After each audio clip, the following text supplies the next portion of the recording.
Alone and exposed, these Malian soldiers want to show that they're in control in the streets of Timbuktu. But they advance anxiously, knowing that they are the primary targets for suicide bombers. They have little firepower, no protection, and they lack the training to face well-equipped and determined insurgents. Despite the will, Malian troops find themselves completely overwhelmed when clashes break out. We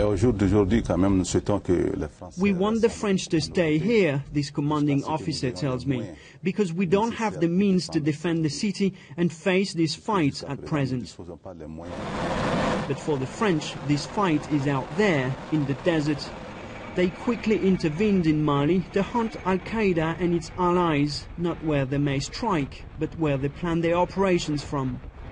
Paris believes its military task is nearly accomplished. The French say they're ready to pack and go and hand over cities like Timbuktu to the African forces. But the search for residual jihadi fighters continues, and only the French have the means to come to remote places like this one. The people of this tiny desert village are all ethnic Arabs or Tuaregs.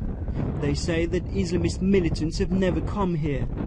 But it's the only outpost in an ocean of sand before the next town a few hundred kilometers further north. So between the fear of reprisal and hurried allegations, it's hard to know. Back in Timbuktu, fear has returned. When we came here just over 2 months ago, we found the population celebrating after a traumatic occupation.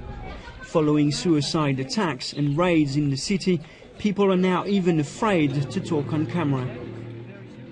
If they are pulling out in coming days, which means everybody will be running. Even me, I will leave the place.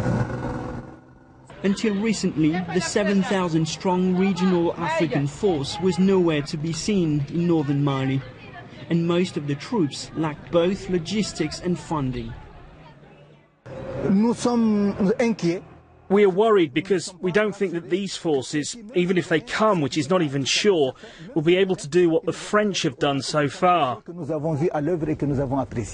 French deployed in Mali, arguing that militants operating here had become a threat not only to the region but also to European countries. After a rapid campaign, they are now pushing for a UN peacekeeping mission to take over. Thousands of African forces are waiting for that mandate. There is, however, little faith in these troops' capacity. And the prospect of a French withdrawal means for the people of this region uncertain times lie ahead. Thomas Fessy, BBC News, Timbuktu.